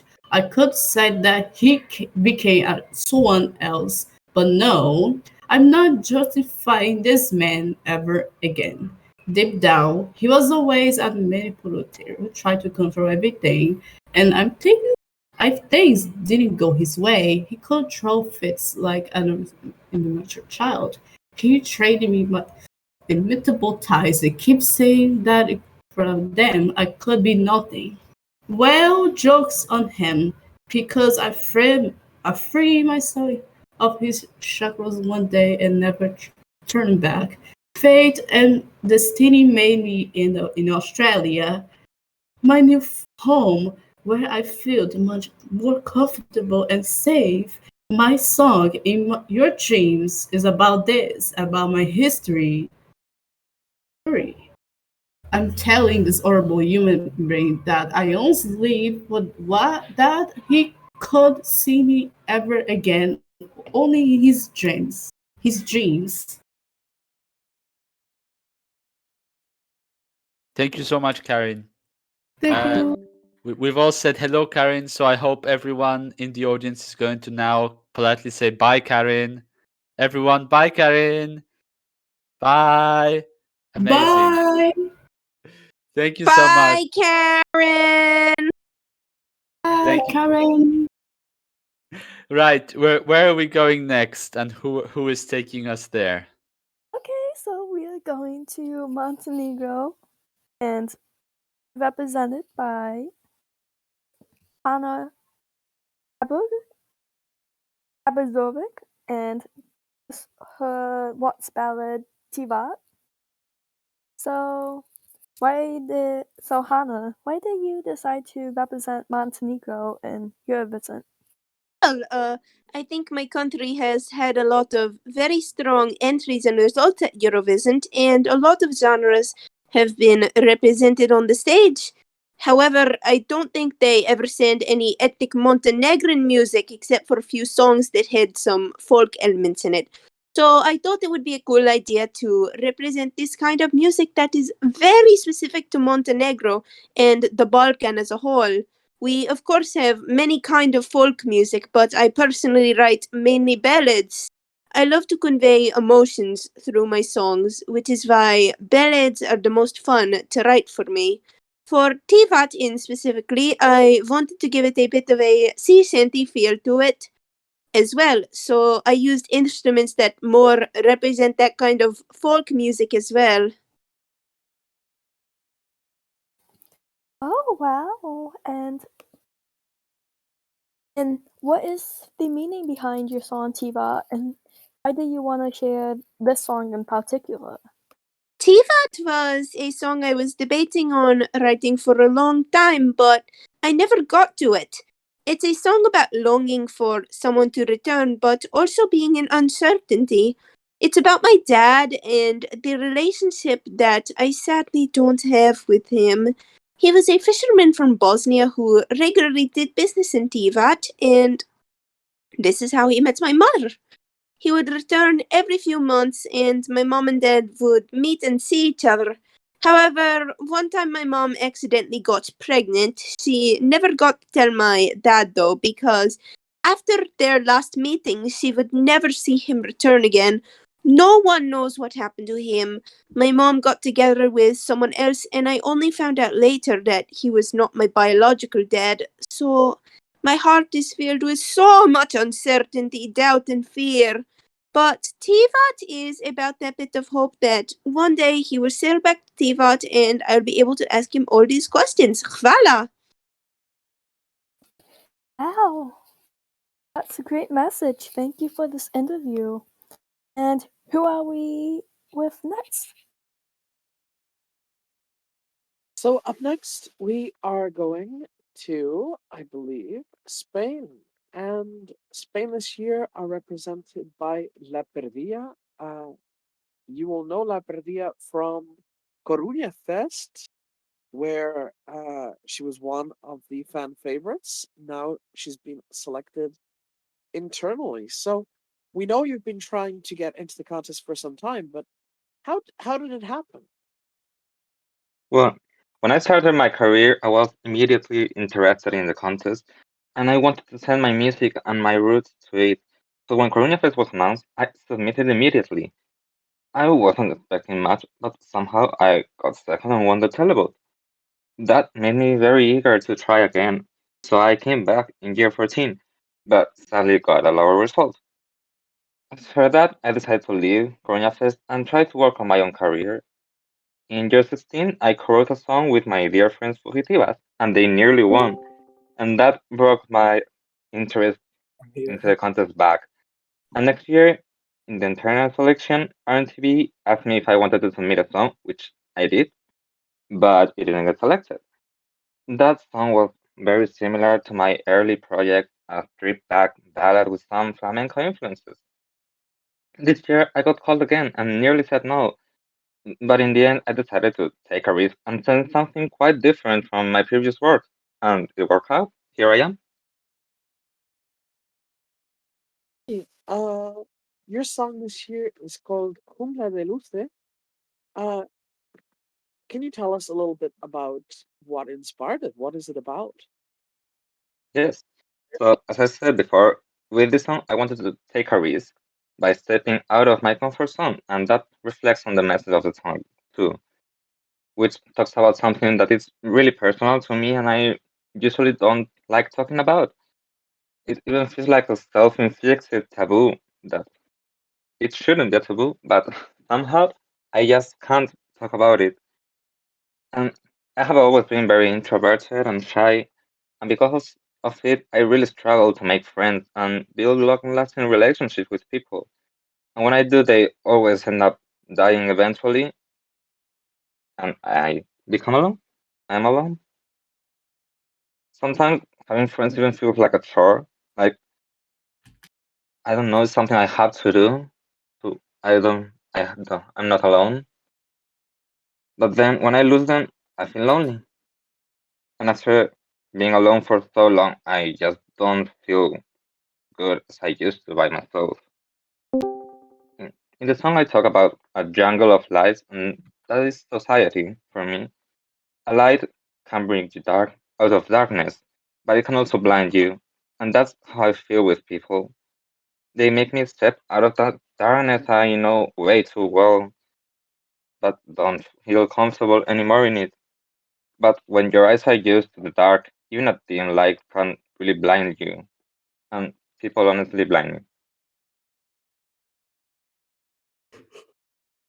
Thank you. Thank you so much, La Perdida, for a very impactful story and concept, and all the best here in Luxembourg. Thank you, Mom. So, Yolanda, where are we going now? So, we are going to Palestine next. And right now, we don't even know who's representing them. So, Big let's get Dan. ready for the. It's Big Dan. Oh, Jesus. Wow. Oh, Jesus. Big Dan. Big Dan himself. Wow. Oh. The king himself, Big Dan. Oh my god, it's his time to shine. I hope Lorena's proud. So, who are you, and could you tell us about who you are? Oh wait.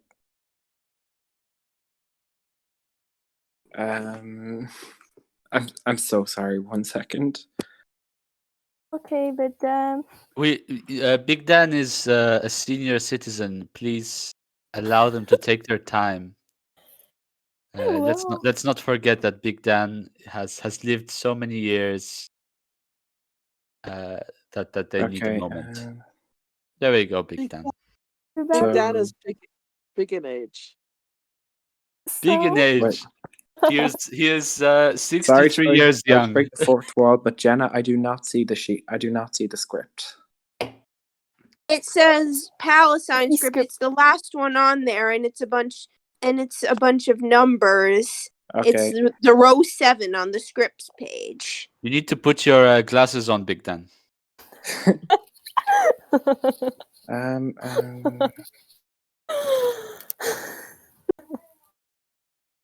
Big Dan is here with his mother, and they have a translator to translate their number language. Right.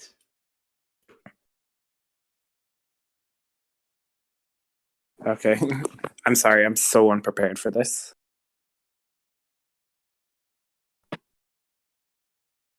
Okay, almost got it. Oh yeah, now I see it now. It's just There hidden. we go. So proud of you, Big Dan. Okay. Everybody write how proud you are of Big Dan. Come on. Let's make Big Dan feel happy.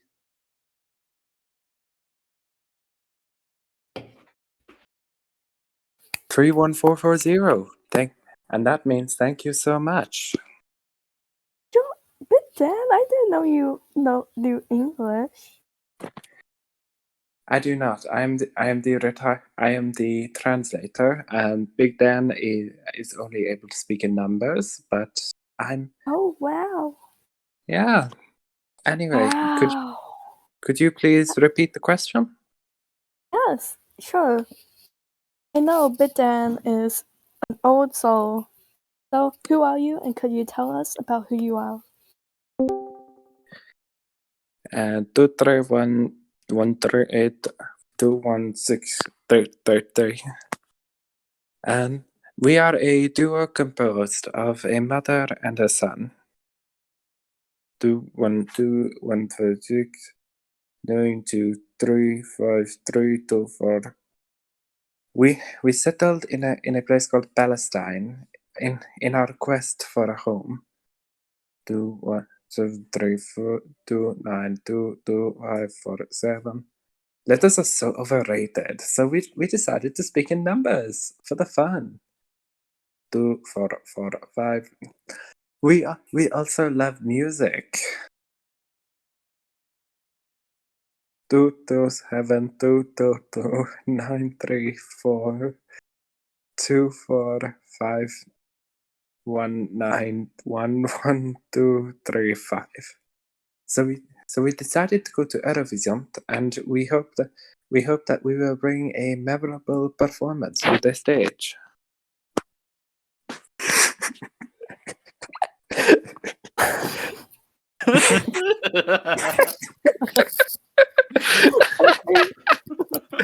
What do you bet? What do you bet? It's you. How did I? Okay.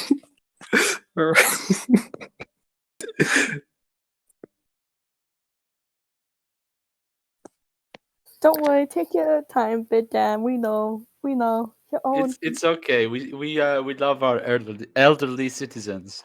Yeah, we respect our elders.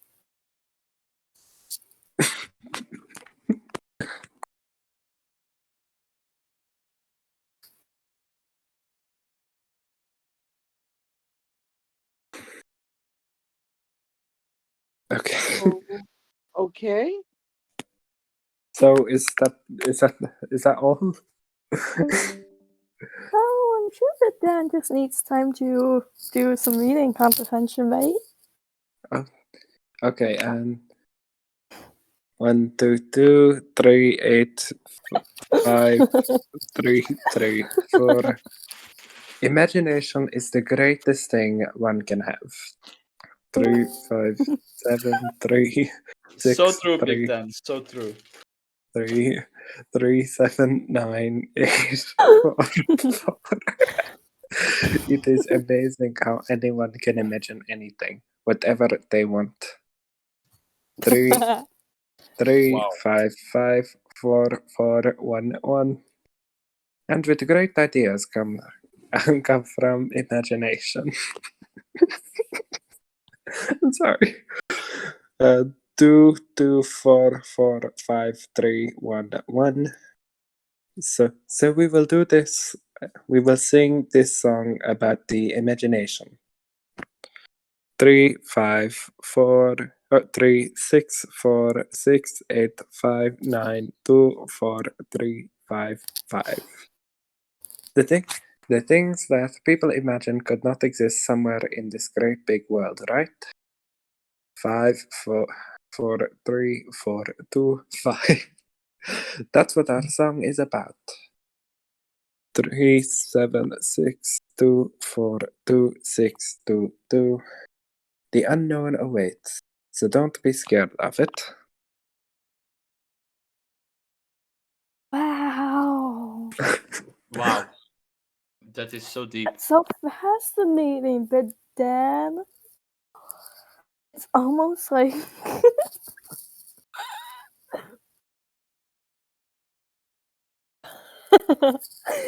sorry.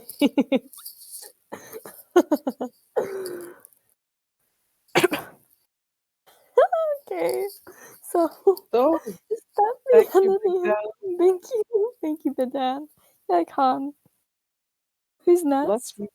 let's Okay. move on to the next country. The next country is Portugal, who are bringing the artist Luna Loureiro with the song Yin and Yang.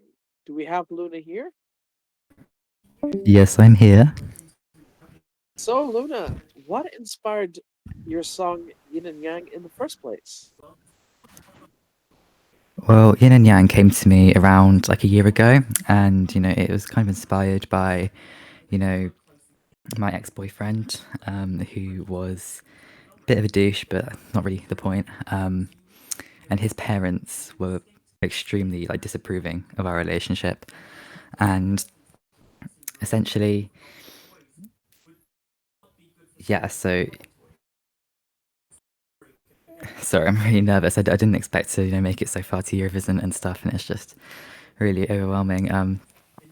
Yeah, they're really conservative. They're really like everything. So we felt that I didn't really like. It's hard to explain. It's like when you have such a complex emotion around a topic, you don't really know how to express it other than the song. But yeah, so yeah, the lyrics themselves just delve from me kind of embracing my kind of bad bitch side. You know what I mean? Like it just comes from me feeling like, you know what, if you're gonna paint me as the villain, then I'll be the villain. Um, and whether you like it or not. So that's how I felt with that. As for the instrumental, it was just kind of in the backlog and it just kind of came together naturally, organically, if you will. So yeah, that's how I came up with it. So, Luna, you came through a very competitive national final, Festival de Gazelle. Can you tell us what the experience was like? Oh, it was once in a lifetime. It was an absolute joy, and I wouldn't change it for the world. And it, it's very of course, it was very competitive, and honestly, I wasn't expecting to be chosen as a songwriter. I know. Of course, more of my expertise does come from my background does come from more trying to write for artists and get my come up from there. So I was really excited to be announced, and then just to make it to the semi-finals was an achievement to me. Let alone the grand final, and let alone winning. I completely thought that Afonso had it in the bag. I was not expecting it. It really came down to just the final votes, and that's how it was. So thank you so much for the votes and everything. I was really not expecting the support. You too, and good luck here in Luxembourg. Thank you. You're welcome. So we've only got 4 artists left, I believe. And the next ones up are from Serbia. And Yolanda, you're going to be talking with them, right? So, Zlata Konicka is representing Serbia with Serbia's first song in English since year 13, Marble People. So, Zlata, could you tell us a bit about yourself and your artistry? Hello, everyone. I'm so happy to be here. Thank you so much for having me. So my name is Zlata. I come from Poland and Serbia. My dad is Polish. My mom is Serbian. They met on one of those crazy workers exchange they used to do when my dad came to, at the time it was Yugoslavia, now it's Serbia. And they met then, and I've lived my life in Poland. But now I'm sort of reconnecting with my mother's side, and I'm just trying. This is why I'm representing Serbia. And as for my sort of artistry and what I do, I try to represent surreal art, and I try to represent my feelings in music at the same time, which is why chamber pop and sort of dreamy music is my vibe, really. It has such an amazing way of representing that sort of existence, the sort of surrealist plane. So that is what I do mostly with my music. It's and of course my favorite instrument is the piano. So I combine traditional music with modern and surrealist elements, and hopefully that sounds like something you'll enjoy. But yeah, that's what I'm up to. That's who I am, and I hope you will like it. Oh, yeah. So, can you tell us exactly what your song is about and if it was inspired by any particular situations or people? So, Marble People is a song all about trying to stay strong, or rather pretending that you are strong for other people. And I mean, the sort of central metaphor of the song talks about how we all pretend that we are these beautiful marble statues, that we are super strong on the outside, but on the inside we're all mushy and soft and made of red tissue. On the inside we're all just really soft. And sooner or later there will come a time when that inside is revealed, and that's okay. It's okay to not be super strong on the outside, and that's what the song is about. And I think that is something a lot of people can connect to. I think a lot of people will have had an experience in their life where they need to stay strong for someone else just to support them. And I would call myself a bit of a bridge bitch. And so when it comes to the bridge of my song, that's where I get to the real heart of what I'm talking about in the bridge of my song, which is coming out tomorrow. I hope you're all ready. When I get to the heart of it, I am talking directly to my younger sister, who essentially is who this song is written for. I'm talking to my younger sister because we all have experiences where we care for people who are more vulnerable than us, and they could be younger. They could be younger siblings. They could be older, our grandparents or people we take care of, or they could be our age, our friends. And for them, we have to pretend that we are stronger than we are. And that is what inspired me to write the song. Is that this fear of showing that you are also really, really sad, but you're not going to show it because you want to support that other person.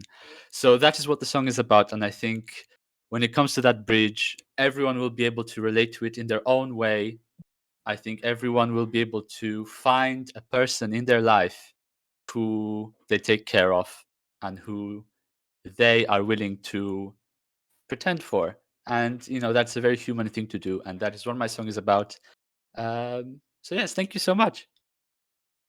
Yeah, no problem. None of you are ready for the collapse that Solada's song is going to be.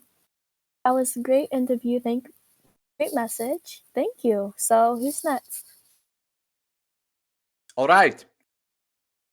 Next, we move not so far away. We move to the beautiful country of Miss Katilovia, which are being represented by Piatra with the song Life on Mars. And I wish I could ask her some questions, but it seems they have left my memory. Have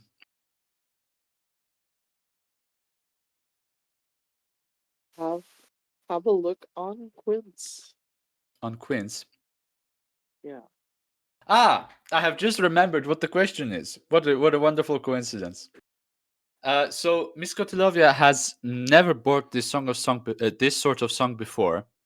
How do you feel to be bringing such a new turn to Eurovisn't and kickstarting a new era? Well, I didn't ever think this would happen, really. I mainly started my career as a response to how I lived for a while. I had quite a rough childhood. Uh, my father was a business owner who had gone poor and he'd left the family for work and money. He came back sometimes, but I hardly remember him, and he died when I was only 7 years old. So I lived with my mother, and she was a widow, and she became a very dangerous person I couldn't trust. I wished more and more that I could leave, and music became my way of leaving. I couldn't leave physically, but I could leave mentally, leave behind my state of mind, and clasp to this only sense of sanity I had in a world in which I probably could have gone insane. Once I was 18 years old, I went to college, not because I wanted to, but because it was the only way I could get away, and the only way I could get a career and afford to live in the future. And I didn't really give a fuck about approval. The only way I thought I was going to enjoy life was living by my own terms. But I still struggle. I still hear voices in my head because My mother was so judgmental and would always shame me if I disappointed her. And I was constantly disappointing her. Even if I found the cure to cancer, I still wouldn't be good enough. And I realized I was never going to be good enough. So why try? Here in Miss Catalovia, authenticity, originality is more encouraged. And most of the songs you see in the chart are written by the same person who produces and sings, which made me think I had a slight change, at least. Uh, they have this philosophy of being authentic and independent in the music making process. And that's another reason why I went with making music, beyond it being a coping mechanism. You know, twisting a question our most renowned Miss Catalovian artist asked, my catharsis isn't worth the bargain. I was originally in Miss Catalovia's planned national final, Sfiera Musici. However, it was cancelled. Uh, but my delegation was pleasantly surprised by my song and told me I could make another for them to represent Eurovision. Uh, and I guess here I am, kickstarting a new era for Miss Catalovia with the waltz ballad, with something everyone here I think wouldn't never thought would have happened. But we're hoping for the best, and I hope it will work out in the end, even if this is quite the risk of an entry. Excellent. Thank you so much. So the second question is all about your song, which is titled Life on Mars. And the question is, what does that exactly mean to you personally? And what should we expect from the premieres right after the opening ceremony? Well, Life on Mars is a very personal song for me, which I guess is obvious already. It's a waltz ballad. It's in 6/8. It's in C minor and 101 beats per minute for anybody who is a music nerd like I am. Anyway, this song is really about how I felt. Seeing others enjoy their life, but feeling missing with that. I use Mars as a kind of metaphor because I've always been interested in astrology and, who knows if there's life on Mars? And if there is, how would their society be? What kind of creatures are there? And is any Martian somebody who could be happy, or, you know, are they people who expect everyone to just be as happy as them? And even when people are haunted by things that happen to them, it really goes for anybody who lives in a way I can't understand. Who, what I would like to do is live like someone who is happy, who could be blinded by what happens to Earth and everything going around them. This planet is such a terrible place to live, and it's hard when everything is so cold and cruel, when we live under countries controlled by select groups of people who are destroying it. It's hard, and it gets harder and harder to see the beauty when I'm surrounded by all this ugliness. And the past that is still so present in my life, in my present, you could say. Is this different to life on Mars? Is everybody happy there? Is there nothing to worry about, unlike all the problems here on Earth? That's why I wrote this song, to write directly to this imagined Martian and ask them about their life and ask them questions. And I know it's not worth to try any longer. And I'm afraid of ruining things for others there, but all I wish for is to live this life, this life without any of the worries on Earth, life on Mars. Well, thank you so much, Petra. I wish you the best of luck. I hope everyone is ready for your premiere soon. And where are we moving on to next? So we're moving on to the penultimate country, which is Slovenia. And Slovenia are represented this year by Maria with the song Spominjati. So, Maria, this is the first time that Slovenia is participating in a little while. How does it feel to be the artist that is bringing Slovenia back to the contest? It's obviously a great honor to be the first Slovene artist in our return. And it's great to have Slovene artists back on the stage, and me being the first is just amazing. But I hope to be the first of many. It's amazing that due to my style of artistry, it will be in Slovene as well, a language that's been severely underrepresented in the competition in recent years. Great. We here in Luxembourg, as you probably know, love linguistic diversity. So we're so glad to see the Slovene language getting the the spotlight that it deserves. So tell me, Maria, you've stated online that you've made some elaborate staging plans for Eurovision. Can you tell us today anything about them? I can confirm a few things. It'll be a very intimate staging to match with the song, and we've worked long and hard to prepare for the staging to make it the best that we can. However, one final clue is that it was inspired by a postcard that I received from the Netherlands a few years ago. I hope that you'll all like it and it will bring you all to support me at the contest and can bring Slovenia back to the final on our return. Wow, we hope you all the best, Maria. Thank you, and good luck here in Luxembourg. Thank you. So we are on to the last interview of the night, and I who's gonna interview them, Yolanda or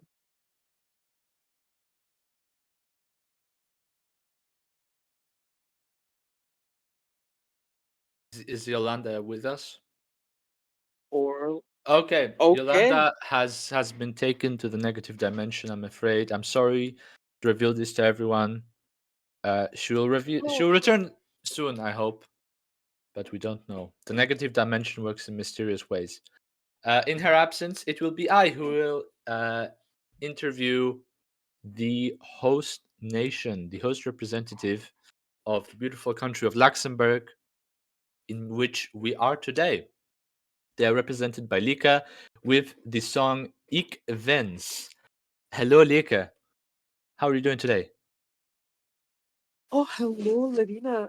It's such an honor to be here with legends like yourself. I'm feeling great. I'm feeling a little bit nervous, I gotta say, but excited as well, I guess. Hopeful, worried, just a huge combination of hundreds of emotions right now. Very understandable. So, of course, you have been an established artist for a very long time, even before the first edition of Kerala. So, what made you finally try out for your own country's national final? Honestly, it was something that I thought I would never do because uh, I thought, well, people already know me and they already have this impression of what is my art and the kind of uh, the kind of vision that I have. And I didn't see any place in my future for joining a competition and having people judge me against, people who are more famous than me, people who were just starting, and everybody coming with meaningful songs. Uh, I was worried about, you know, I built up this legacy over decades, really, and I was worried about coming to Gala like some other like famous people and just screwing up everything and people going from it's Lika, uh to Lika, well, she's good, but she went to Gala and she flopped. I have a serious problem with doubting myself, I guess, and I've been asked for years and years and years, first by Point Virgule, then by Anna over there, if I was interested in sending a song. And every year I was like, thanks, but no thanks, because I just couldn't deal with the idea of, you know, the prospect of rejection, I guess, of bringing something that was like super deep to me and people reacting to it in an adverse way. Um, but this year was different. You know, I thought I had a story that was something that I needed to get out there. and literally everybody in Luxembourg watches Gala. And I thought, well, no matter what happens, uh, if I can get this story out there, if I can get this tribute out there, then I don't care so much about the results because for me, this is much more important than that.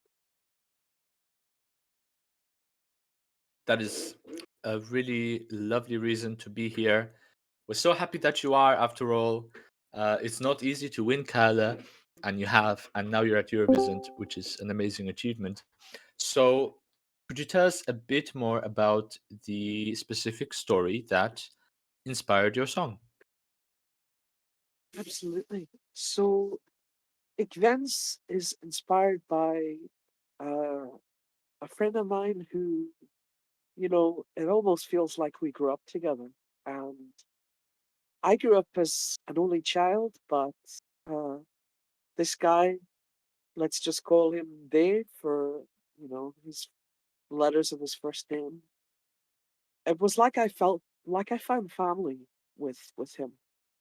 He felt like the big brother that I never had really. And we spent years together. We had such an intense friendship. Uh, it was the first time that I had this experience of feeling like a familial connection because, I was always the odd one out in my family, and so was he. And so it was discovering this concept of found family together. And he and I had so many adventures together, and we made art together, and we did so much. And I thought, we were going to grow old together, but sometimes life has other plans. And unfortunately, he had fallen into some really bad patterns, uh, some self destructive patterns. But he was the kind of person who would put a brave face on everything and didn't ever want to be perceived as struggling, didn't ever want to be perceived as weak, and would always try to turn everything into a joke. You know, he had this concept of, I have to be happy because there are so many people in the world who are doing worse than me, and I've got a nice job, I've got friends who care for me, so I can't be struggling, is what he felt. But during that time, he was struggling with drinking, he was struggling with drugs, he was going from one relationship to another, and some of the partners that he had, frankly, were controlling and abusive.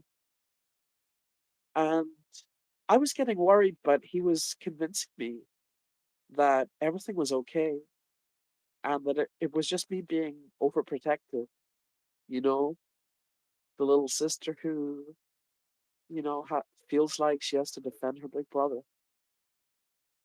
And though I gave him some distance because it felt like he needed it.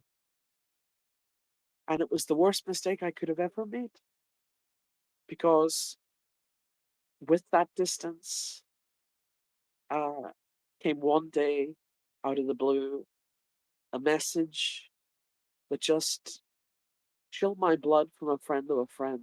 And it was that he was found dead in his room and he was only in his early 40s and it was an overdose.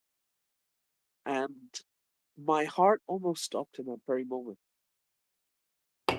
And ever since then, I've been living with this guilt because I think to myself, how differently things have been had I not fallen for his smokescreen? He was there in the deep end and he was acting as though he was swimming like a champion, but in reality, he was drowning. What if I had gone off the coast and reached out for him more than I did? Would he still be here today? Would we still be writing chapters of our lives together? It's things that keep me up at night. And I decided one day to bring this song to gala. It came to my mind literally at 4 o'clock in the morning. I couldn't fall asleep because I was just surrounded with darkness and silence, and I thought, this is the reality for my dear friend. Just lost to the nothingness so early. And I just couldn't fall back asleep, and I wrote the song instead. And in a moment of madness, I sent it to Anna, and here I am.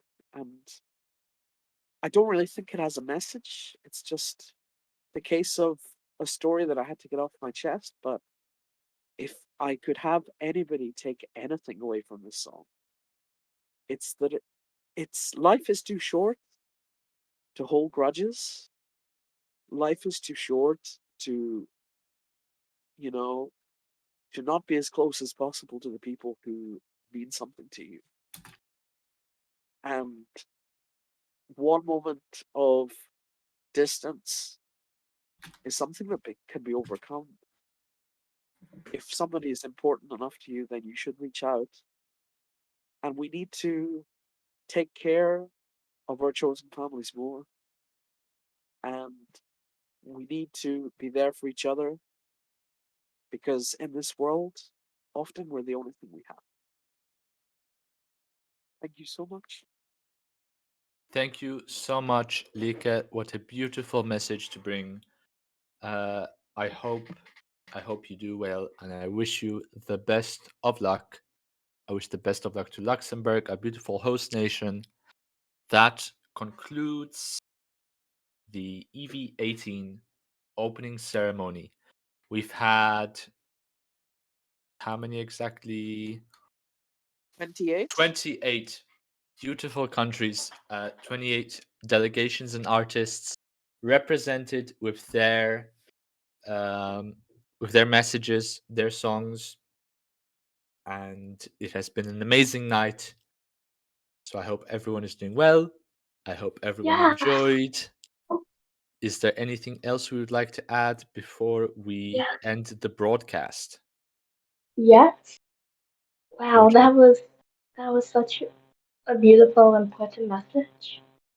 Um, I have no words, but stunning. We love you. And also, on the less important note,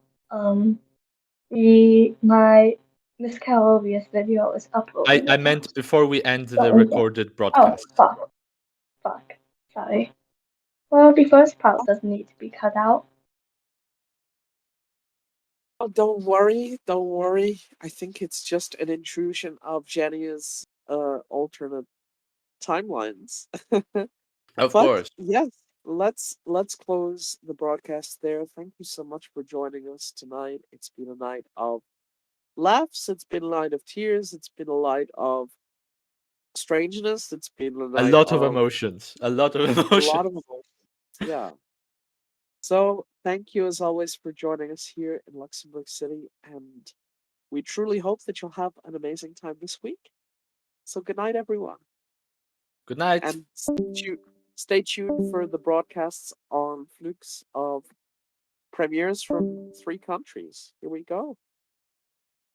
Okay. Recording is done. Recording is done. I can drop